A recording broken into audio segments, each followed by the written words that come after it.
warahmatullahi wabarakatuh. Halo sahabat sehat, jumpa lagi dengan kami di podcast Dinas Kesehatan Kota Balikpapan bersama saya Nani Sri Wahyuni. Pada kesempatan pagi ini kita akan membahas tentang deteksi dan atasi anak speech delay. Siapa yang telah hadir bersama saya di sini? Beliau adalah konsultan program anak berkebutuhan khusus dari BKABK, Balai Layanan Kesehatan Anak Berkebutuhan Khusus Kota Balikpapan. Kemudian beliau juga seorang dosen di Vokasi Universitas Indonesia.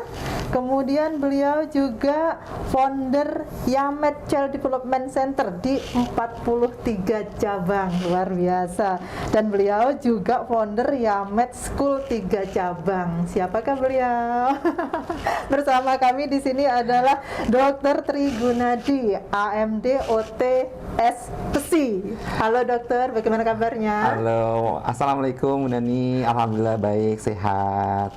Alhamdulillah, lama kita nggak ketemu ya dokter ya? Iya, sudah lama sekali ya. Dan ini setelah agak mereda COVID kita bertemu lagi. Bener, sahabat sehat, beliau ini sudah banyak sekali pengalamannya, tentunya terkait menata laksanaan anak berkebutuhan khusus. Demikian ya dokter ya. Jadi beruntung sekali pada hari ini kita dapat berbincang-bincang dengan beliau. Satu keberuntungan sih Dinas Kesehatan Kota Balikpapan dan juga BKABK memiliki konsultan seperti beliau ini. Baik dokter, pagi ini yang akan kita bahas adalah speech delay. Ya betul. Gitu ya, karena fenomena speech delay sepertinya cukup sering kita temui. Iya, apalagi setelah ini ya masa pandemi itu karena anak-anak akhirnya tidak diperbolehkan atau memang dibatasi ruang geraknya, jadi hanya di rumah saja. Sedangkan banyak para ayah bunda itu masih kurang atau minim ilmu parentingnya. Akhirnya yang zaman dahulu sebelum pandemi itu stimulasi anak itu terbagi di beberapa area gitu ya, di PAUD, di lingkungan bermain, di tempat mereka berenang dan seterusnya gitu ya. Akhirnya harus di rumah dan ayah bundanya juga para sibuk semua karena WFH. Akhirnya banyak anak-anak yang stimulasinya akhirnya hanya diberikan gadget, TV dan seterusnya, atau bahkan tidak diarahkan dan tidak diajak interaksi. Akhirnya mereka mempunyai kendala-kendala tumbuh kembang, termasuk perkembangan bicara dan bahasa, dan termasuk akhirnya kasus-kasus speech delay melonjak gitu. Jadi setelah pandemi ini udah ulang tahun kedua nih Mbak Covidnya nggak mau dan udah mau pergi sih, insya Allah pergi lah gitu. Insya Allah pergi gitu ya. Nah si Mbak Covidnya pergi ini, jadi begitu kita sudah mulai anak itu diajak keluar, loh kok anakku cuek ya, kok anakku nggak bisa ngomong ya. Jadi yang dulu mungkin waktu di awal-awal pandemi itu anaknya masih di usia 2 tahun, sekarang sudah 4 tahun. 4 tahun kok nggak ngomong ya gitu. Atau lahir di pas masa pandemi, sekarang anaknya sudah 2 tahun. Nah 2 tahun itu kan harusnya sudah cerewet. Nah kok anaknya nggak cerewet ya, kok asik sendiri ya. Nah itu yang dialami oleh para ayah bunda semuanya, hampir di seluruh Indonesia dan bahkan dunia. Gitu. Luar biasa. Jadi ternyata memang salah satu dampak kalau saya bilang ya, salah satu dampak dari pandemi. Jadi kalau mungkin yang sahabat sehat orang-orang lihat pandemi itu dampaknya mungkin hanya di yang lebih banyak terlihat ya sosial ekonomi. Kalau kesehatan sih memang pasti, kemudian sosial ekonomi juga terlihat. Kemudian ternyata di tumbuh kembang anak pun banyak juga dampak yang diakibatkan. Tapi ngomong-ngomong dokter, sebenarnya saya perlu pencerahan ini.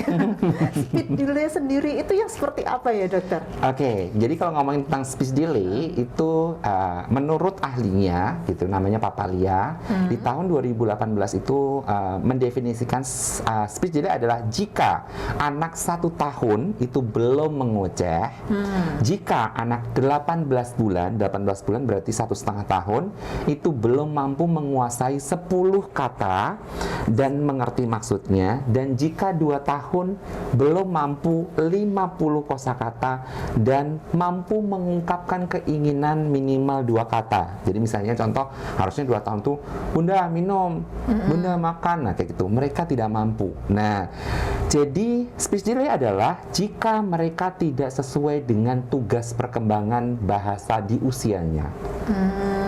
Gitu. Jadi itu yang harusnya bisa ini itu tadi, jadi nggak bisa tadi, itu namanya speech delay. Oh gitu ya dok. Jadi kalau dulu kan kita itu kalau anak umur 1 tahun itu ya harus bisa ngomong minimal ya dok ya, minimal satu kata suku sama. Jadi kalau 1 tahun itu 1 kata suku sama. Jadi kalau anak 1 tahun itu biasanya mama, papa, dada, baba, itu sudah bisa tuh. Nah itu seharusnya tugas perkembangannya itu. Jadi sebenarnya cukup ini ya dok ya, cukup gampang orang tua untuk mengenali speech delay ya. Tapi kan banyak orang tua nggak paham tugas perkembangan anaknya. Benar. Jadi seringkali kesalahan orang tua adalah bandingin gitu tuh. Bandingin anak lain yang nggak tahu umurnya anak itu usia berapa.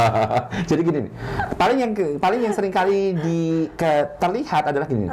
Kok kakaknya dulu pas ulang tahun pertama sudah bisa gitu. Iya. Kok kakaknya dulu, nah cuman kakaknya dulu. Ya kalau itu anak kedua ya. Jadi kalau ada anak yang dia anak pertama, jadi bandinginnya juga susah gitu. Karena tidak punya knowledge tadi, tidak punya pemahaman tentang tugas perkembangan bahasa di usia-usianya tadi tuh. Padahal nih kalau itu mau cari mah gampang banget, tinggal buka buku KIA. Jadi tinggal buka buku KIA yang warna pink itu tuh, di belakang itu sudah ada patokannya gitu. Nah seringkali buku KIA-nya juga nggak ada, entah kemana, atau mungkin nggak pernah ke posyandu gitu. Jadi itu yang menjadi masalah. Jadi kenapa kelabakannya para orang tua, parenting itu jadi sebuah masalah besar waktu pandemi, karena tidak mempersiapkan, tidak memperkirakan bahwa akan ada pandemi, nggak akan memperkirakan bahwa dia harus jadi guru buat anak-anaknya di rumah, jadi nggak siap jadi guru. Di samping juga sibuk, WFH, stres dengan keuangan karena pendapatannya menurun karena pandemi. Terus belum lagi kerjaan jadi numpuk-numpuk karena double triple jadi ibu rumah tangga masak ngerjain kerjaan kantor guru gitu tuh. Jadi dan guru iyanya tuh nggak siap jadi guru gitu, nggak paham bahwa memang kalau ngajarin anak itu mesti sabar, mesti telaten, mesti cara teknik cara mengajar juga nggak ngerti gitu tuh. Nah akhirnya itu tadi, ya paling simple itu yang paling banyak dilakukan adalah yaudah biar lo tenang, gue kasih handphone sama dikasih YouTube, game sama TV, udah selesai. Nah nggak tahu tuh dampaknya kalau dikasih itu jadi cuek, bondingnya kurang sama orang-orang di sekitar, kontak matanya jadi redup, jadi nggak mampu. Apalagi kontak mata nggak ada, berarti otomatis fokus konsentrasi juga jelek. Terus otomatis dia itu akan agresif. Jadi anak-anak yang diberikan gadget itu akan agresif, karena kenapa? Kalau nggak diturutin ngamuk. Nah jadi itu yang dampak itu tidak dipahami oleh orang tua, ya sudah akhirnya jadi si anak mempunyai gangguan yang endingnya ketahuan setelah pandeminya agak-agak reda. Ketahuannya kalau udah diajak keluar, kok anakku ngamuk ya, kok anakku nggak ada kontak mata ya, anakku cuek ya, kayak gitu, baru ketahuannya dari situ. Jadi sebenarnya apakah ada faktor-faktor lainnya lagi dok yang mungkin mempengaruhi ini? Speech delay. Nah, faktornya banyak banget. Jadi gini, speech delay itu hampir 90% diakibatkan karena satu, prasyarat untuk berbicaranya kurang gitu. Jadi gini, seorang anak itu punya prasyarat loh untuk berbicara gitu. Nah ini yang seringkali nggak dipahami orang tua. Prasyaratnya adalah satu, untuk belajar berbicara itu harus mempunyai kemampuan untuk looking and listening gitu. Dan sebenarnya looking and listening itu berkembang dahsyat banget itu di usia 0 sampai 2 tahun. Kemampuan melihat dan mendengar Nah, nanti lihat anak-anak yang tadi dibesarkan di masa pandemi dan orang tuanya tidak mengarahkan dan tidak melakukan interaksi tadi, itu looking and listening-nya parah. Gitu. Di sini pentingnya bonding tadi. Iya, karena gini nih, bonding itu membentuk si looking and listening tadi. Jadi anak-anak yang tidak diarahkan orang tuanya, anak yang kurang interaksinya tadi, anak yang gagal bonding tadi, itu redup visualnya, lookingnya, redup auditorinya, pendengarannya. Jadi kayak gini nih, punya kuping sih, punya telinga sih, tapi nggak dipakai sama anak itu. Jadi seringkali dipanggil nggak nengok, seringkali dipanggil kok cuek gitu tuh. Terus punya penglihatan, punya mata yang normal, nggak ada gangguan, nggak buta, tapi nggak dipakai untuk menatap ibunya. Apalagi nih, sebenarnya untuk belajar berbicara itu natapnya bukan holistik, tapi fokus ke mulut ibunya. Nah, natap ke mulut ibunya nggak tercapai dan diamini atau ditambah dengan kalau ini anak, kalau setiap harinya memang nggak pernah diminta untuk itu, nggak pernah diarahkan untuk itu, dan seringkali kalau dia udah minta cara ngamuk dikasih gitu loh. Jadi anak itu akhirnya lebih dominan yang berkembang adalah bahasa emosi, bahasa kemauan, bahasa tantrum. Nah, jadi dia taunya kalau minta sesuatu, kalau nggak diturutin ya ngamuk gitu, dan ngamuknya sudah parah tuh. Ngamuk yang biasa paling cuma guling-guling, nangis gitu. Ini enggak, sambil agresif, banting barang, bahkan jambak, bahkan mengkoyak jilbab ibunya misalnya gitu. Jadi seperti itu. Jadi faktor yang pertama tadi kurangnya prasyarat untuk berbicara. Yang kedua adalah kurang matangnya alat bicara. Jadi alat bicara itu nih, untuk berbicara itu nanti ada 4 alat bicara. Jadi rahang, bibir, gigi, lidah itu harus matang. Nah, masa pandemi orang tua maunya gampang. Jadi biar cepet, makanya 1, disuapin. 2, makanya aduh bubur aja deh biar cepet, jangan telan gitu. 3, bahkan yang ekstrim seringkali gini nih, susu aja deh gitu.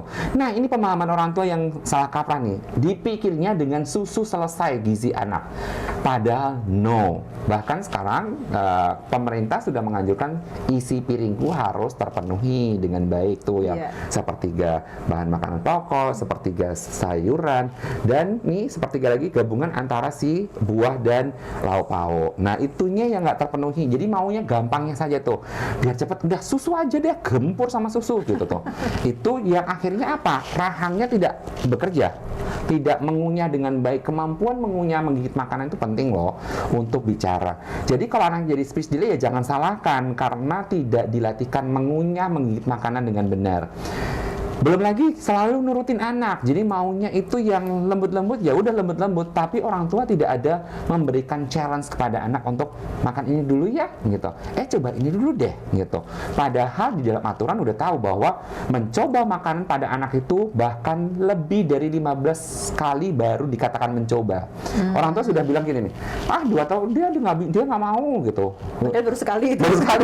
Baru sekali udah bilang, dia nggak mau, pernah saya coba gitu, pernah saya coba. Jadi kurang pasnya orang tua untuk memberikan arahan kepada anak dan membuat anak mencoba makanan yang bervariasi tadi. Jadi akhirnya apa? Ini rahangnya kurang terlatih, gigit makanannya kurang terlatih, bibirnya tidak terlatih, lidahnya apalagi gitu. Karena kalau namanya makan makanan beneran gitu ya, makan makanan rumahan, beda sama susu sama bubur tadi gitu. Jadi kalau makanan beneran kan nanti ada lengket-lengket, lidahnya pasti akan bergerak. Bergerak kanan, kiri, atas, bawah, menyapu yang masih lengket-lengket misalnya gitu. Jadi itu yang sangat biasanya terjadi karena speech delay tadi. Yang pertama adalah karena prasyarat berbicara kurang, yang kedua alat bicara kurang. Yang ketiga, karena pola pengasuhan yang salah. Nah, pola pengasuhan yang salah tadi termasuk tadi tuh salah satunya edik gadget anaknya gitu. Padahal sudah ditetapkan kalau anak 0 sampai 2 tahun itu belum boleh nyentuh, aja belum boleh. Nyentuh gadget aja belum boleh harusnya gitu. Nah, pemahaman orang tua yang tidak paham bahwa anak 0 sampai 2 tahun tuh belum boleh nyentuh ya gitu. Itu nggak ada gitu. Dan justru nih ada yang kebalik nih. Pemahamannya kebalik banget. Sejak hamil udah beli-beli tuh VCD yang dikatakan baby TV dan bla bla bla gitu tuh. Dipikirnya gini, kan kalau di iklan-iklan itu tuh baby TV bikin anak jadi pintar gitu tuh. Padahal itu bikin anak jadi bondingnya kurang, kontak matanya nggak ada, cuek tadi tuh nggak diperhatikan gitu tuh. Jadi seringkali jadi kebalikan, yang harusnya distimulasi justru malah dirusak. Tapi nggak nyadar kalau rusak gitu. Jadi banyak orang tua yang tidak menyadari bahwa sudah merusak anak tapi tidak paham gitu. Tadi gadget dimanjain, itu juga salah satunya penyebab dari speech delay. Jadi gini, efek dampak memanjakan itu dahsyat banget loh, bukan hanya speech delay saja. Anaknya itu jadi kurang mandiri, anaknya jadi egonya tinggi, anaknya jadi inisiatifnya kurang, anaknya jadi mudah menyerah, anaknya jadi mudah marah, itu yang paling penting tuh. Jadi anak-anak yang dimanjain pasti akan mudah tantrum tadi. Tantrum tadi trigger untuk anak yang berkembang justru bahasa emosi dan bahasa tantrumnya tadi. Jadi seringkali udah anaknya jadi tidak berkembang bahasa bicaranya, diakibatkan karena dia cukup dengan ngamuk aja cukup. Ngamuk terus diturutin. Nah, dan diturutin gitu tuh. Ngamuk dan diturutin itu yang menyebabkan dia akhirnya jadi menetap, ngamuknya jadi menetap dikarenakan ya dengan ngamuk diturutin gitu. Anak kan biasa gitu ya. Terbiasa seperti apa itu yang akan dikerjakan. Iya, terus betul. gitu. Berarti ya orang tua ya harus paham memang sih ya bagaimana pola asuh anak, dan seharusnya bagaimana sih anak ini usia segini harus diapain. Iya betul, gitu. Makanya penting mempunyai ilmu parenting gitu. Dan sebenarnya mudah loh ya. Jadi gini, ilmu parenting tuh mudah banget didapatkan zaman sekarang ini. Sekarang udah banyak Instagram nih, Instagramnya Dinas Kesehatan Balikpapan itu penuh dengan informasi. Jadi ada Instagram, ada YouTube nih. Ini ada di YouTube juga loh. Jadi buat para ayah bunda semuanya, ayo jangan lupa subscribe YouTube-nya. Karena dengan subscribe nanti akan mendapatkan notifikasi untuk informasi-informasi baru.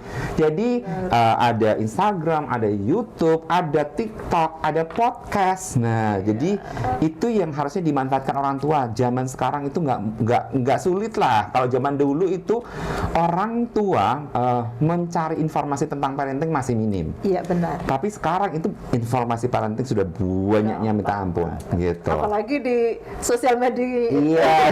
Dokter Tri Gunadi ya. Iya, jadi saya setiap hari uploadan gini nih. Kalau orang mah uploadnya fotonya sendiri, saya mah enggak. Uploadannya adalah uploadan informasi parenting. Jadi jangan lupa Instagram saya @t_gunadi. Jadi tinggal follow aja. Podcastnya juga sama gitu, Tri Gunadi anak berkebutuhan khusus, itu tinggal di follow aja gitu ya. Termasuk YouTube dan seterusnya itu muat syarat dengan informasi parenting. Wah, luar biasa. Jadi sahabat sehat, monggo di subscribe, kemudian diikutin sosial media Dr. Tri Gunadi maupun Dinas Kesehatan Kota Balikpapan tentunya. Betul. Jadi jangan lupa subscribe YouTube-nya Dinas Kesehatan Kota Balikpapan. Oke gitu ya Dok. Jadi tadi ada 3 ya Dok ya, faktor-faktornya yang sangat berpengaruh terhadap speed delay ini, dan tiga-tiganya itu ternyata saya pun baru nyadar Dok. Kalau kita mikirnya ya, kalau saya kan tahu anak usia sekian harusnya makan apa, kayak gitu saya tahu. Tapi saya nggak nyangka ternyata hubungannya erat, efeknya dengan berbicara, kemampuan berbicara itu banyak. Saya pikir hanya untuk pemenuhan gizi, logikanya kan anak umur 1 tahun dia harus makan seperti orang dewasa karena apa? Anak itu masa tumbuh kembang gitu kan Dok ya. Kemudian anak itu aktivitasnya lebih banyak, tentunya dia perlu energi yang lebih banyak, kalori yang masuk juga harus banyak. saya mikirnya hanya sampai di situ. Iya. Saya nggak mikir ternyata anak kenapa harus makan makanan yang teksturnya sudah tidak naik. lembek lagi, Iya. naik. Ternyata kemampuan bicaranya juga berpengaruh. Betul. Masya Allah. Iya, jadi pengaturan empati 1, empati 2, empati 3 itu tuh benar-benar harus tergradasi dengan baik gitu. Makanya empati 3 itu kan sudah makanan rumahan tuh, itu di atas 12 bulan atau 1 tahun. Makanya itu bukan hanya untuk pemenuhan gizinya, tapi untuk alat bicara. Ini baru ngomongin si gizinya ya, belum ngomongin tentang bagaimana cara makannya gitu loh. Iya. Jadi ingat nih para ayah bunda nih, 1, makan yang tidak teratur akan juga berdampak. Makan yang dia caranya salah, jadi makannya digendong, tidak duduk, tidak di baby chair gitu. Itu juga bermasalah karena kenapa? Nih, duduk ini berhubungan langsung dengan yang namanya tulang punggung yang berhubungan dengan ini prestasi mengunyah. Nah, jadi kalau yang digendong, yang rebahan, yang jalan-jalan, jadi banyak orang tua gitu. Biar makannya itu banyak dipikirnya ya. Dipikirnya biar makannya banyak, Sambil makanya jalan-jalan. ya sambil jalan-jalan, sambil main prosotan, sambil nonton YouTube. Nah, gitu tuh. Dipikirnya itu bisa membuat ke situ. Padahal kebalikannya. Kalau anak itu dikasih screen time, itu justru lupa dengan pengunyahan. Nah, apa yang dimakan? Jadi mengunyahnya nggak ada rasa. Jadi otot-otot sama sendi namanya proprioceptif itu jadi tidak aktif. Apa yang terjadi? Akhirnya tadi bermasalah dengan kekuatan rahang yang akhirnya berdampak pada speech delay kayak gitu tuh. Makanya kalau makan itu nggak boleh ada namanya distraktor, termasuk ini nih, termasuk gadget. Dan nih satu lagi nih, seringkali orang tua glontor makanan pakai air putih gitu. Itu boleh nggak? Nggak boleh. Air putih itu hanya boleh di akhir makan. Kenapa? Lambung anak itu masih kecil gitu. Masih kecil, dan kalau penuh dengan air putih ya sudah, nantinya jadi gizinya tidak terpenuhi, pengunyahan tidak maksimal tadi tuh. Dan ingat, air putih itu 0 kalori.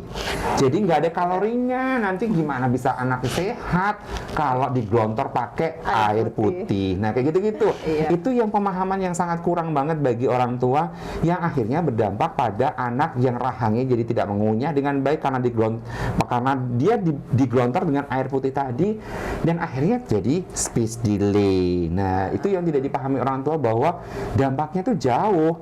Dan kalau speech delay apa yang terjadi? Anaknya jadi tidak mampu mengungkapkan, anaknya jadi emosian, anaknya nanti jadi introvert karena nanti gedenya jadi tidak cerewet. Kalau anaknya pengen cerewet, ini harus matang. 4 tadi tuh, rahang, bibir, gigi, lidah itu harus matang. Kalau alat bicara nggak matang, ya jangan salahkan anaknya jadi pemalu, nggak bisa ngomong. Kalau pengen sih ngomong tapi nggak bisa, nah kayak Nggak bisa gitu. ngungkapin gitu ya. Iya, nggak bisa ngungkapin. Jadi akhirnya apa? Lah, bapak ibunya cerewet, kok anaknya ini ya, pendiam ya, introvert ya gitu. Nggak tahu kalau dampaknya diakibatkan karena masa lalu yang salah tadi. Oke. Gitu. Dok, kalau late talker, nah itu sama nggak dengan speech delay? Ya, berbeda. Beda, Jadi ya? kalau late talker itu gini, late talker itu dia nyimpen gitu, anaknya nyimpen, dia akan ungkapin nanti terlambat gitu toh. Jadi kalau speech delay itu keterlambatan secara tadi jumlah kurang, kemampuan mengucapkan kurang gitu. Dan kemungkinan juga pemahamannya nanti ya. Kalau pada late talker enggak, late talker itu dia bisa, tapi dia tidak mengungkapkan. Nah, ini biasanya disebabkan yang namanya dispraksia. Dispraksia itu adalah kelancaran dari ide anak, rencana anak, dan melakukan eksekusi kegiatan. Biasanya anak-anak yang seperti ini juga sama sih. Satunya juga bisa karena pandemi juga, karena tidak terlatih gerak dari motorik. Jadi, nah ini juga nih, dipikirnya orang kalau bicara ya cuma di sini. Ternyata enggak, karena berbicara ini mengandalkan otot dan sendi mulut. Otot dan sendi mulut namanya oromotor, itu mengandalkan fine motor dari mulai bahu, tangan, lengan, dan jari-jari. Ini mengandalkan gross motor dari sini punggung, paha, dan kemampuan untuk motorik kasar seperti melompat, naik sepeda, menggoes, berjalan. Nah, jadi anak-anak yang dia pandemi tidak distimulasi motorik kasarnya, motorik halusnya, ya jangan harap nantinya dia bisa lancar berbicara juga. Nah, dia anak-anak yang kayak gitu nyimpen nih, sebenarnya bisa nih, tapi nyimpen. Nanti dia keluarkannya nanti. Nah, itu namanya late talker. Jadi late talker itu juga sama, akan juga mengalami kendala dalam berkomunikasi. Tapi sebenarnya tidak separah dengan si speech delay. Gitu ya. Dia paham dia ini, tapi dia tidak mau mengungkapkan, atau mungkin belum mau mengungkapkan, atau mungkin tergantung mood ya. Anak mood nah itu juga kayak. Makanya itu sangat tergantung pada tadi namanya praksis atau perencanaan dalam mengeksekusi berbicara tadi tuh. Nah, kalau tadi speed delay tadi kan mungkin faktornya ada 3 tadi. Nah, kalau yang late talker itu apa sama, atau mungkin sebenarnya dia dapat stimulasinya udah benar, kemudian dia ya itu tadi karena belum jadi mau kalau late talker lebih ke arah tadi namanya motor planning atau perencanaan yang gagal dieksekusi. Nah, kalau gagal dieksekusi berarti kelancaran dari gerak motorik yang tadi pondasinya motorik kasarnya, motorik halusnya, dan motorik oralnya. Dan late talker tidak berhubungan dengan tadi tuh misalnya gadget dan seterusnya, bukan, tapi lebih ke arah ke bagaimana mengeluarkan, mengekspresikan. Nah, gitu. Jadi mengekspresikan yang terlambat gitu, namanya late talker. Jadi mungkin lebih berhubungan ke ini ya, Dok, keaktifan orang tua dalam mengaktifkan si anak ini gitu. Jadi kalau gini nih, kalau di rumah cuman duduk manis terus tidak diajak untuk beraktivitas, kan gini nih, paling mudah sebenarnya apa sih? Libatin dia di dalam kegiatan kita, gitu. Libatin dia di dalam kegiatan rumah tangga kita, misalnya contoh nyuci mobil, dia eplek-eplek juga nggak apa-apa gitu, cuman gosok-gosok gitu juga nggak apa-apa. Terus misalnya ngelap kaca dia asal aja juga nggak apa-apa gitu. Seringkali orang tua apa coba? Jangan, jangan nanti ngerecokin, aduh jangan nanti kayak gitu tuh. Jadi seringkali menjadi masalah adalah yang seharusnya ini anak aktif kok malah dilarang. Jadi anaknya akhirnya terblok gitu tuh. Anaknya jadi akhirnya tidak mampu tadi praksis atau perencanaan gerak, padahal perencanaan gerak itu penting banget tuh. Untuk tadi kelancaran dalam termasuk berbicara gitu. Kalau nggak lancar ya udah jangan salahkan kalau anaknya jadi late talker tadi.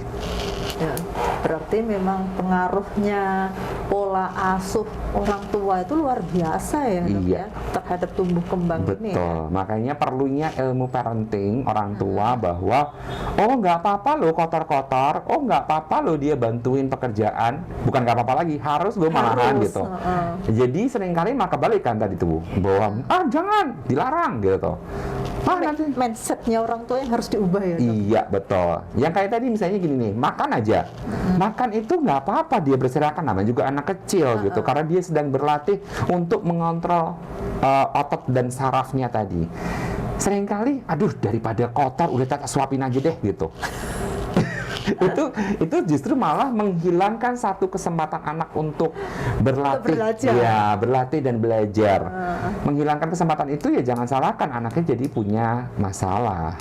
Orang tua harus sabar ternyata ya.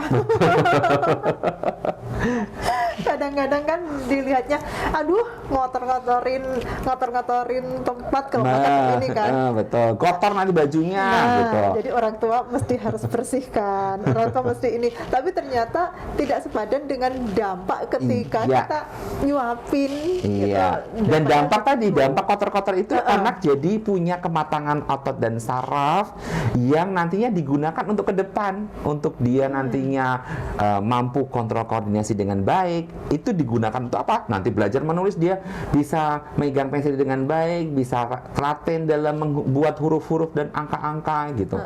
Dampaknya nggak tahu, kalau kotor-kotor ini penting untuk kedepannya gitu. Iya ya, luar biasa. Ternyata setiap ibaratnya setiap menit, setiap keadaan itu bermanfaat untuk Iya. anak kita di kemudian Betul. hari. Iya, karena modal untuk masa depan gitu ya. Iya, bahkan kotor pun ternyata kotor-kotor itu pun bermanfaat untuk dia. Iya, betul. Kita nggak kepikir ke situ ya, udah kepikirnya, aduh, kita maunya rapi supaya pekerjaan orang tua cepat selesai. Cepat selesai. Oh, kayak gitu. Kita nggak mikirkan bahwa anak-anak itu perlu itu, butuh itu untuk Iya. belajar Iya, seperti itu. betul. Kan kalau sudah agak gede, ayo belajar juga dia membersihkan yang tempat dia Iya, kotor, betul. mainannya. Itu kan juga merangsang motorik anak. Motoriknya, kedisiplinan, terus nanti jadi punya etika sosial di kemudian hari. Dampaknya panjang itu. Dampaknya itu anak jadi mempunyai kontrol terhadap dirinya dan mampu membuat dia termotivasi untuk melakukan kegiatan. Dan nanti dampaknya apa? Tanggung jawab anak itu. Jadi anak itu jadi punya tanggung jawab. Ya kalau itu enggak, semuanya apa? Jadi jangan salahkan kalau anak jadi lose motivation, nggak ada motivasi. Boro-boro pengen sukses, enggak deh, gue gini aja gitu. Ya terus tanggung jawab boro-boro gitu tuh, nggak punya tanggung jawab sama sekali. Dapat nilai baik, ya syukur, enggak ya nggak apa-apa gitu. Pasrah. Pasrah, nah kayak gitu. Jadi itu yang dampaknya diakibatkan karena pola pengasuhan yang berderet banyak banget yang salah di awal tadi tuh. Jadi bukan hanya speech delay aja dampaknya. Iya, benar. Nah, Dok, kalau keterlambatan, maksud saya speed delay itu tadi kan dokter udah sampaikan ya cara mendeteksinya gitu ya. Kalau usia sekian harus bisa bicara sekian kata seperti itu. Harusnya anak usia 2 tahun ya sudah cerewet. Itu hal yang normal gitu. Ketika kita menemukan anak atau anak kita sendiri deh atau siapakah yang kita temukan ketika tidak sesuai dengan itu, Dok. Nah, apakah dikatakan terlambat gitu atau mungkin masih Atau ada mungkin kesempatan iya. untuk ngejar keterlambatannya itu gitu, Dok? Oke. Yang jelas nanti sebenarnya kita akan bagi jadi dua nih ya. Kita jadi bagi jadi dua. Yang pertama adalah terlambat berbicara atau speech delay.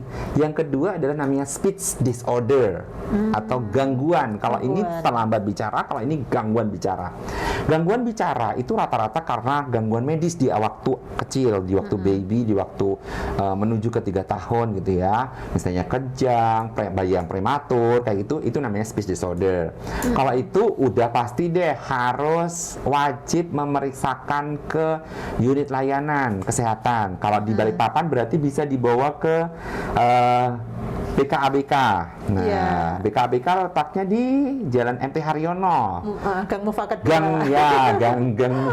Jadi di situ nanti pokoknya kalau klik PKABK udah tahu, dari Google juga dapat, dari WebS juga dapat, dari Instagram juga dapat. Nah, ABK namanya kalau di IG pakai nama dulu. iya. Jadi kalau disorder itu sudah harus pasti wajib nih, nggak ada tawar menawar, segera langsung bawa ke unit layanan kesehatan gitu ya. Atau kalau di kota-kota lain bisa ke klinik tumbuh kembang, bisa ke dokter spesialis anak, nah atau ke psikolog, ya, atau ke pusat-pusat terapi tumbuh kembang. Nah itu yang kalau disorder. Kalau delay itu nanti akan dikategorikan lagi. Apakah nantinya cukup dengan distimulasi di rumah atau memang membutuhkan juga layanan untuk terapi gitu. Nah yang paling penting satu, orang tua harus sadar dulu bahwa anaknya memang mempunyai keterlambatan. Yang kedua, harus segera mencari tahu keterlambatannya karena yang mana. Karena dari sekian tadi, karena gadget berarti yang stop gadgetnya. Karena kurang stimulus berarti interaksinya yang akan dilakukan. Jadi, nah itu juga bisa dibantu oleh tadi layanan-layanan kesehatan tadi. Jadi kalau di Kota Balikpapan tadi di PKABK tadi, kalau di kota-kota lain tadi di dokter anak, psikolog, atau di klinik tumbuh kembang atau di pusat terapi tumbuh kembang. Jadi nantinya akan di-assess namanya, akan diobservasi.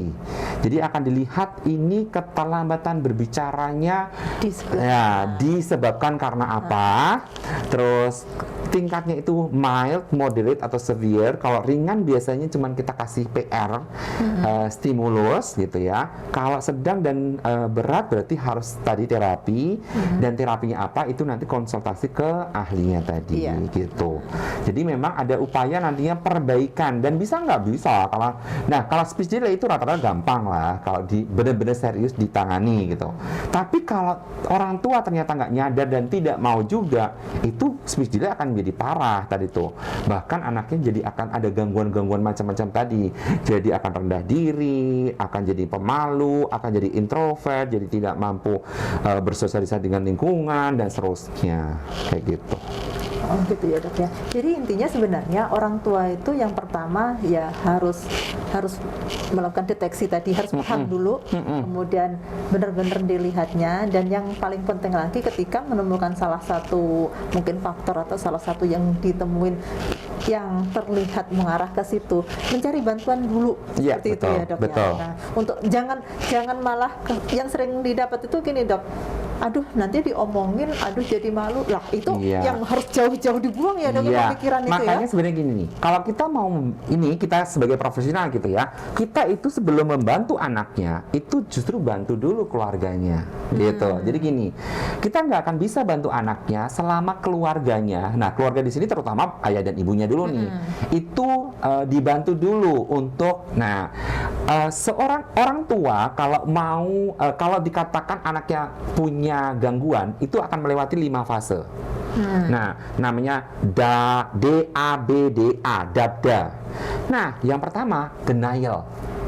Denial itu, enggak kan anak gue enggak speech delay, anak gue biasa aja, anak gue normal. Nah itu, ini yang sangat perlu dibantu banget nih. Kalau orang tua masih di denial, kasihan anaknya tidak akan terbantu dengan baik. Benar. Nah, yang kedua adalah anger itu marah. Jadi orang tua yang masih anger itu akan sangat sulit dibantu juga karena dia nggak bisa nerima gitu. Jadi lo siapa sih ngomongin anak gue speech delay? Wah, lo baru ketemu anak gue 5 menit aja udah ngomong anak gue speech delay gitu. Nah, ini yang anger. Nah, yang ini bargaining. Jadi dia, tadi tuh yang tawar-menawar tadi tuh sama Allah. Ya Allah, kenapa gue sih yang anak gue sih yang terkena speech delay? Kenapa nggak saya? Kenapa nggak anak yang lain gitu? Seringkali gitu malahan. Kenapa nggak anak tetangga aja kok anak gue gitu tuh? Kenapa yang anak tetangga yang mungkin nggak ada gizinya? Gue ngasih gizi loh, dipikirnya ngasih gizi loh ya. Dipikirnya dengan ngasih gizi yang baik itu anaknya akan fine-fine aja gitu tuh. Jadi bergening tuh. Nah, yang selanjutnya adalah depresi nih, fase yang keempat. Depresi itu udah mulai tadi menyalahkan diri sendiri, sudah mulai putus asa, dan yang paling kita harapkan orang tua itu akan kita bantu menuju ke yang ini, yang acceptance atau menerima, sudah paham bahwa memang anaknya berbeda. Dan ciri-ciri orang tua yang acceptance adalah dia akhirnya mencari bantuan, mencari solusi untuk kedepannya dan bersungguh-sungguh untuk menyelesaikannya. Itu namanya tipe acceptance. Makanya kenapa kalau kita mau bantu anaknya, bantu dulu orang tuanya, bantu dulu ketangguhan si orang tua untuk menjadi tough, untuk menjadi survive, untuk menjadi pejuang. Makanya kita butuh pejuang-pejuang, ibu-ibu pejuang untuk anaknya tumbuh kembang dengan optimal gitu. Iya benar, luar biasa banget dok. Kayaknya ini banyak betul pertanyaan ini dok. Kita mau jawab dulu atau bagaimana ini? Ini sudah ada beberapa pertanyaan. Oke. Yang mana nih pertanyaan? Silahkan. Sebentar saya tak baca dulu. Oke. Nah ini yang pertama. Ini assalamualaikum, saya Delia. Ingin bertanya yang dikatakan speech delay itu seperti apa? Tadi kayaknya sudah ya dok? Iya, udah dijawab. Sudah terjawab. Kemudian, jadi kalau misalnya Ibu Adelia itu terlambat tadi masuk, mungkin nggak tahu tadi dijelaskan, bisa nanti ditonton ulang.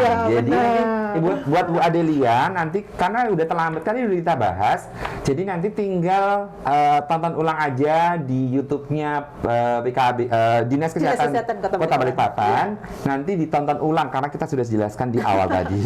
Benar. Kemudian ini anak saya umur 2 tahun 10 bulan, hafal abjad dan huruf dan mengenal juga abjad dan huruf. sudah mengerti instruksi, bisa berbicara tapi kurang jelas, apakah termasuk speed delay? Kategori berat. Pertanyaannya kategori berat, Dok. Satu, ini loh yang sering kali tadi udah kita singgung, Bu. Ibu siapa ini? Ibu Adelia. Nah, Masih Ibu Adelia. Ibu Adelia, ampun deh, Bu. Ini anak ini kontradiktif. Ini anaknya luar biasa kecerdasannya, gitu. Tapi salah pola asuhnya. Jadi gini nih, ini anak IQ-nya bagus banget. Nah, IQ itu kayak spon, Bu Adelia. Ya, spon kalau ditaruh comberan yang diserap apa? Comberan. Spon kalau ditaruh di sirup apa? Yang diserap sirup. Iya. Nah, ini anak 2 tahun, Bu, kenapa Ibu kasih gadget sama TV gitu? Dikasih gadget sama TV, gadgetnya itu isinya angka dan huruf tadi gitu. Angka dan huruf itu diajarin sama orang di lingkungan nggak mungkin deh, itu pasti dari gadget sama TV tadi. Nah, tadi kan udah tahu bahwa teorinya anak 0 sampai 2 tahun belum boleh nyentuh gadget sama TV. Dan anak itu diajarkan fase awal itu kosakata, bukan angka huruf. Angka huruf itu nanti di usia 6 tahun, 5 tahun. Jadi kesalahan dalam pola asuh orang tuanya yang dia pikir, biar pintar tak tontonin gadget nih, gadgetnya isinya angka huruf. Ya anaknya akan angka huruf itu, tapi apakah dia akan bisa berkomunikasi? Enggak. Dia miskin kosakatanya. Padahal kan harusnya kosakata. Kosakata itu nanti ada kata benda, kata kerja, kata sifat. Kata benda itu misalnya nggak usah jauh-jauh, interaksi setiap hari itu pasti akan masuk kosakata. Mau makan, piring, sendok, garpu, gelas itu diajarkan pasti. Mau mandi, odol, sabun, sikat gigi, sampo itu diajarin. Mau pakai baju, yang namanya baju, celana itu pasti diajarin. Nah, yang dilakukan, yang dibutuhkan anak adalah interaksi orang tuanya, waktunya orang tuanya, bukan dikasih, nih bunda punya gadget keren loh, nih tonton, kamu biar pintar. Kayak gitu. Jadi akhirnya terjadi apa? Kayak gini nih, anaknya IQ-nya bagus, tapi yang diserap comberan, gitu. Dan ingat nih, anak usia 2 tahun boleh nggak diajarkan angka huruf? Tidak boleh. Pengajaran itu makanya di PAUD di Kementerian Pendidikan sudah mengharamkan tidak boleh PAUD itu mengajarkan calistung, gitu. Jadi nanti yang dibutuhkan untuk anak-anak itu adalah bergerak, sensori. Jadi di anak usia 2 tahun itu harusnya sensori dan motornya tadi. Kenapa yang harusnya diajarin adalah melompat, memanjat, naik sepeda untuk motorik kasarnya. Motorik halusnya nih yang butuh kayak meronce, yang butuh fokus gitu. Mewarnai meronce lah, memasukkan benda ke suatu tempat, Lego lah, puzzle lah kayak gitu. Nah, sama tadi kosakata. Jadi bukan angka huruf ya, Bu.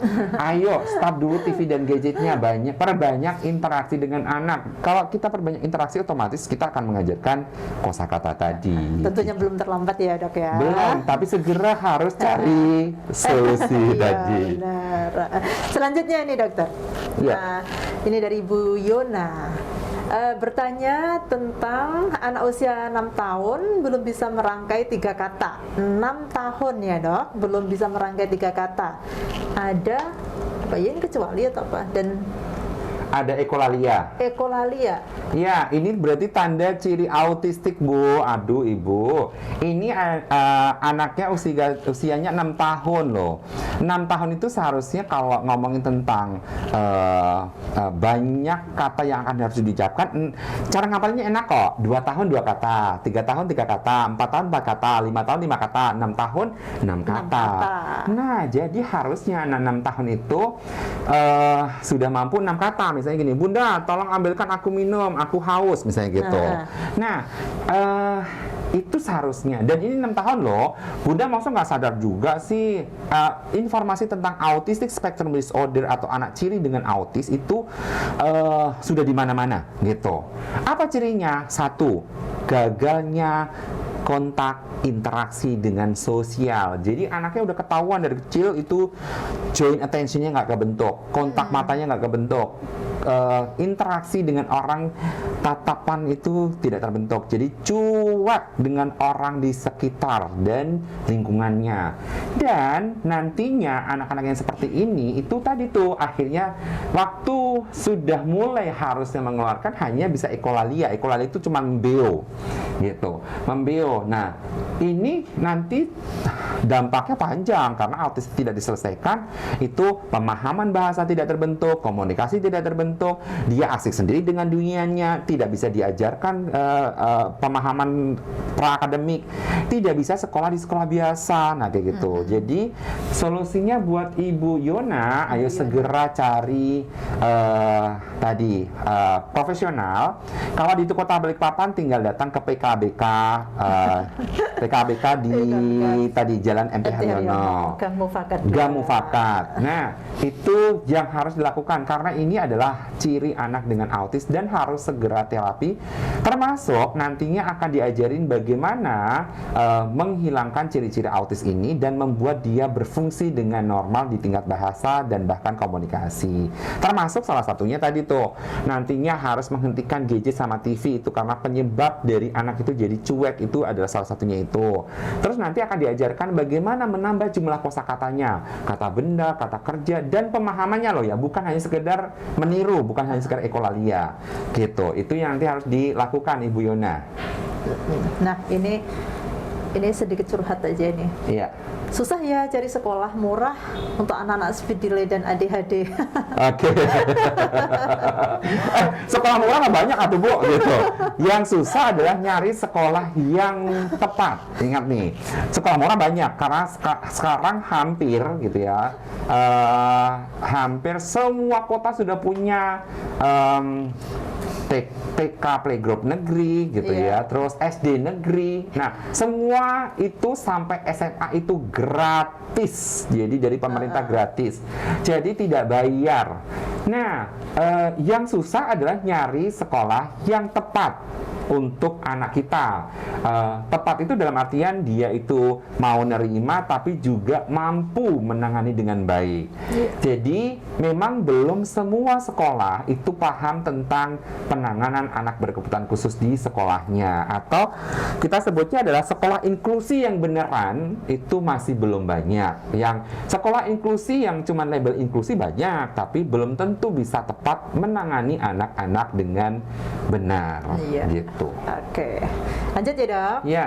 Ini masih dari Ibu Adelia lagi. Oke, Ibu Adelia menanyakan apa salah nih mengajari anak bilingual language. Membuat komunikasi anak kurang jelas bicara. Karena si anak paham saat saya bicara Indonesia dan bicara Inggris. Oke, jadi gini Bu, Ibu nih ya, ini nggak usah jauh-jauh ya, gini. Kita ngomongin orang dewasa aja. Jadi ngajarin bilingual itu ada syaratnya loh. Jadi ini ngomongin bukan anak-anak ya.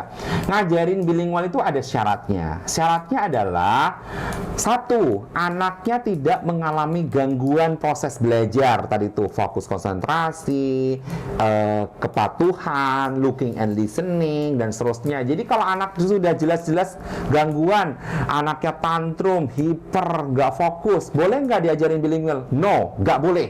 Haram. Jadi syaratnya dulu nih terpenuhi. Yang kedua, sudah harus mempunyai 70% penguasaan bahasa ibu atau namanya mother tongue. Ini berlaku untuk anak normal atau anak tipikal sekalipun.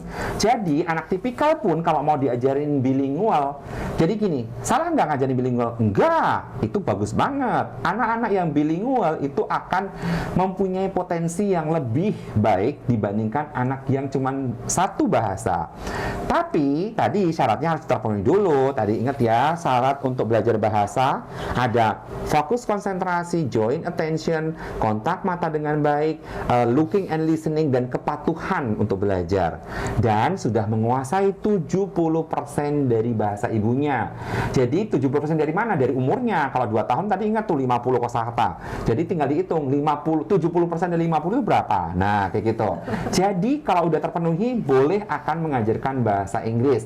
Dan misalnya gini nih, kalau dia tidak bisa terpenuhi tadi si syarat tadi ya, jangan maksain, jangan ego tinggi, jangan sok orang tuanya sok banget yang jadi korban anaknya. Gitu. Jadi orang tua yang ego tinggi sok itu jadi yang jadi korban anaknya. Jadi ayo Bunda Adelia, pahami itu dan selesaikan, baru kalau udah bisa nanti baru bisa boleh ngajarin bilingual. Oke, nah ini masih Ibu Adelia, tapi beliau menanyakan untuk anaknya yang lain. Anaknya umur 8 bulan, dinaikkan, tadi kan kita bicara tekstur makan ya dok ya, dinaikkan tekstur makannya, ternyata dia kesedap, bagaimana dok? Iya, jadi nanti ada beberapa cara menaikkan tekstur, jadi Bunda Adelia mungkin ngawur gitu ya. Makanya ada golongan empasi 1, empasi 2, empasi 3, ada golongannya atau Bu gitu. Ada golongan empasi 1, mungkin gini nih, dari naikannya dari empasi 1 ke empasi 3. Harus bertahap ya dok? Iya, jadi dari mulai empasi 1, nanti kalau pengen lebih banyak klik aja di Google tuh ada banyak lah. Empasi 1 itu apa sih? Empasi 2 itu apa sih? Nah, kayak gitu. Di buku KIA juga ada. Oh iya, di buku KIA juga ada. Jadi ada. nanti tinggal buka di buku KIA. Jadi nanti golongan-golongan empasi 1 apa, golongan empasi 2 apa, empasi 3 apa. Nah, kayak gitu. Jadi nanti dilihat lagi caranya. Nah, itu yang pertama. Yang kedua, tanda tersedak, tanda nih alat bicara, alat oromotornya masih belum matang. Nah, jadi nanti ada teknik memasas. Nah, memberikan masas pada anak, pada baby, pada bayi itu ada. Nah, kalau mau lebih jauh bisa klik di TikTok saya @t.gunadi, nanti sudah saya pin up di atas itu cara masasnya. Jadi nggak usah nge-scroll ke bawah, tinggal dilihat di situ. Nah, secara sekilas saya bisa ajarkan nih. Jadi nanti masas itu menggunakan baby oil. Nah, dari sini, dari tulang clavicular ini ke atas nih sebanyak 9 kali kanan, 9 kali kiri. Nanti kalau sudah nih di bagian dagu ini ditarik ke arah atas, nanti lebih lengkapnya sebenarnya ada di TikTok tadi, atau di TikTok atau di YouTube saya juga sudah saya upload cara masas anak tadi supaya nantinya alat bicaranya matang, alat oromotornya matang. Gitu Bu, karena kita nggak akan cukup kalau ngajarin di sini. Atau ke BK juga bisa kayaknya. Iya, bisa. Kalau Bunda Adelia ada di Kota Balikpapan, tinggal ayo monggo datang aja ke BKABK di Jalan MT Haryono, Gang Mufakat. Ini selanjutnya dok. Iya. Mohon bantuan dari Ibu Sismiati mohon bantuan informasinya kemana kami bisa mendapatkan terapi untuk cucu kami. Dia sudah umur 3 tahun belum bisa bicara. Nah, lokasinya di mana? Tadi kita sudah bicarakan ya dok ya.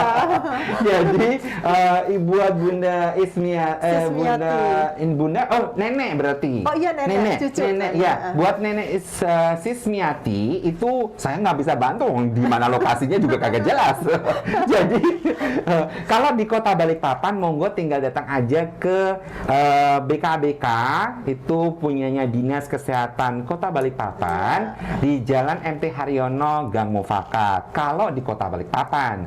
Kalau di kota-kota lain monggo silahkan datang aja di semua RSUD pasti sudah punya dokter spesialis anak. Jadi datang aja ke RSUD.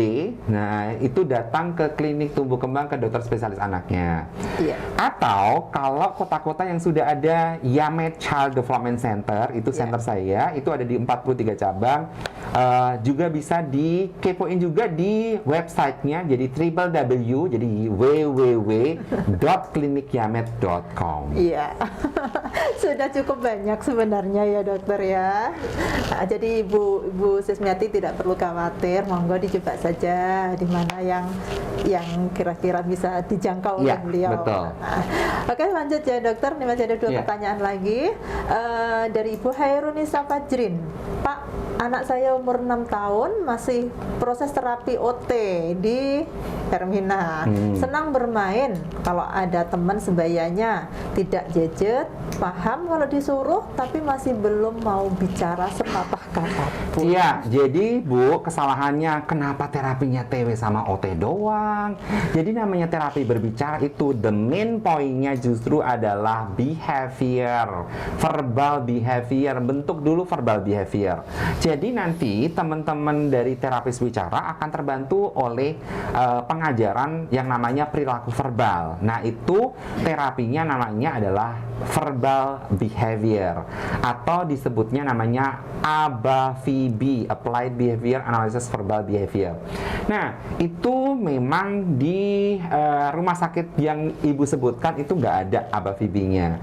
Jadi Bunda bisa nyari lokasi tempat-tempat center terapi yang memang ada ABA-VB-nya dan ada SI-nya harusnya. Jadi ada sensor integrasi karena nanti kalau nggak mendapatkan sensori integrasi juga akan mengalami kendala dalam praksis atau perencanaan gerak dalam gerak termasuk gerak oral motor.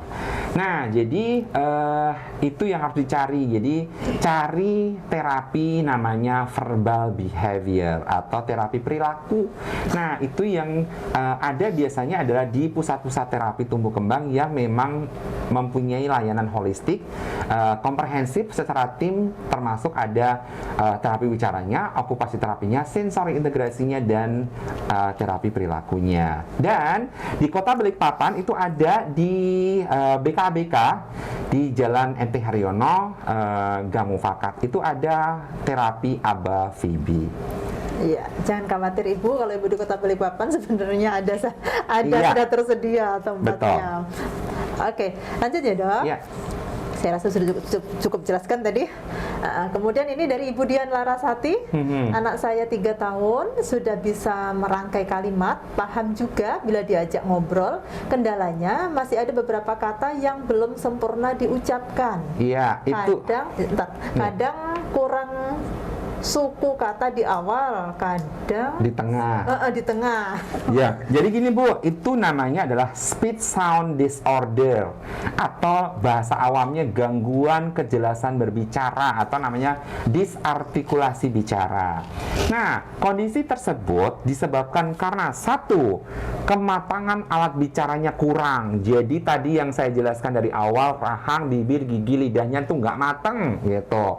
Itu kesalahannya di mana? Kesalahannya pada proses makan tadi tuh, makannya nggak ngunyah dengan baik, tidak mempunyai kekuatan dalam otot dan sendinya. Jadi kemampuan untuk mengunyah, menggigit makanan keras-keras tuh nggak dilatihkan.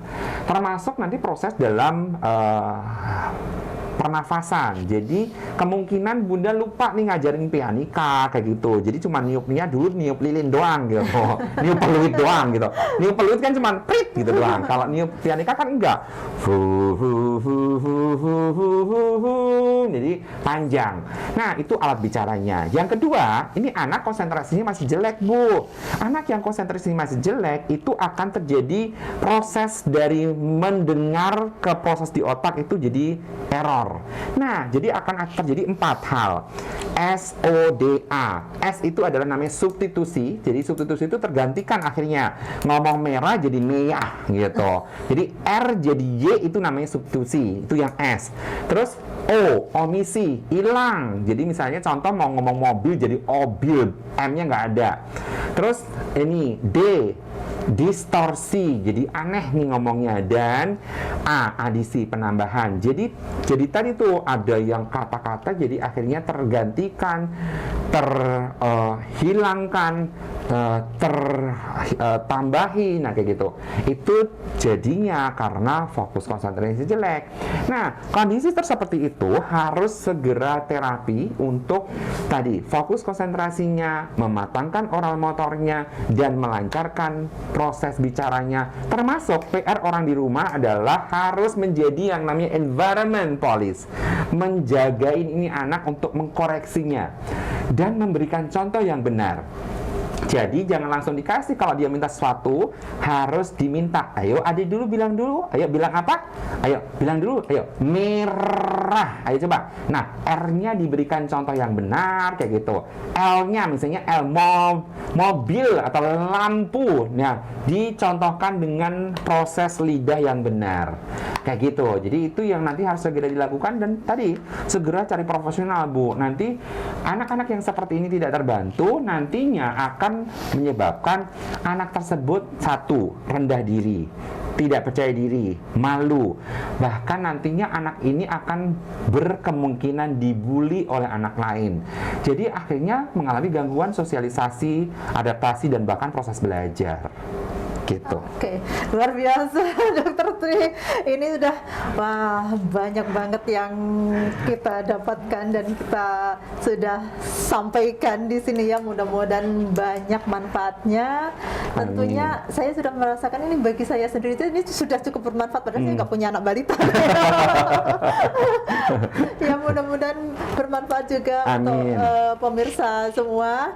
Dan sebenarnya pengen ini berbicara lebih banyak lagi, tapi kita masih banyak kegiatan yang harus kita iya, selesaikan. betul. Jadi waktu yang membatasi kita. Iya. Baik dokter, boleh closing statement mungkin? Oke, baik. Buat para ayah bunda semuanya, bahkan tadi ada yang nenek gitu ya. Jadi buat ayah bunda dan nenek gitu. Nah, makanya pentingnya kita mempunyai ilmu parenting dengan baik gitu ya. Dan tadi kita perlu dua hal sebenarnya cuman. Interaksi sama anak dan arahan sama anak. Dua hal tadi itu akan menyebabkan anak mempunyai proses belajar yang benar. Jadi jangan sekali-sekali tuh anak dibiarkan bermain sendiri, cuman ditemenin doang. Nah itu juga nggak boleh. Jadi jangan cuman segera nemenin doang, tapi melakukan dua hal tadi, arahan kepada anak dan interaksi pada anak. Dua hal tadi yang akan membuat anak belajar dengan benar, termasuk belajar makan, belajar berbicara, dan untuk mencegah supaya tidak terjadi yang namanya speech delay. Oke, terima kasih Dokter Tri Gunadi. Sahabat sehat, demikian tadi yang telah disampaikan oleh Dr. Tri Gunadi terkait deteksi dan atasi anak speech delay. Mudah-mudahan bermanfaat dan tentunya bermanfaat untuk kita semua. Seperti itu. Jangan lupa subscribe dan juga ditonton terus YouTube-nya Dinas Kesehatan Kota Balikpapan, dan juga nanti di podcastnya Dinas Kesehatan Kota Balikpapan, dan juga di sosial medianya Dr. Tri Gunadi, karena banyak sekali info-info baik terkait anak kebutuhan khusus maupun info-info kesehatan lainnya di sana. Baik, sampai ketemu lagi di lain kesempatan. Kami akhiri, wabillahi taufiq walhidayah. Wassalamualaikum warahmatullahi wabarakatuh. Terima kasih loh, Terima kasih kembali.